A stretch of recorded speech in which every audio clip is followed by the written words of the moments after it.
بختلف معاه دايما لما اروح الماتشات.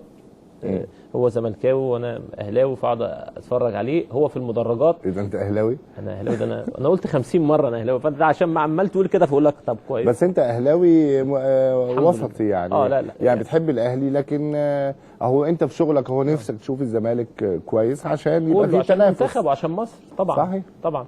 ولكن هو في المدرجات استاذ عمرو مشجع مفيش هزار. يعني نص الماتشات اللي انا وعلى الفيسبوك حضرتها بيقعد هو يغيظ اصحابه الاهلاويه على طول بتحجز ما بينه وبين اي فريق بيشجع الزمالك.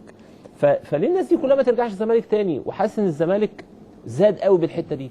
يعني حتى انا برضو الناس استغربت، دكتور كمال درويش النهارده جه بالتعيين وجيت انت معاه بالتعيين، وكان برضو المستشار مرتضى منصور ليه دور او الحديث مفتوح معاه، لان كانوا بيكلموا على انتخابات، وكان في حديث الدكتور كمال ما ينزلش.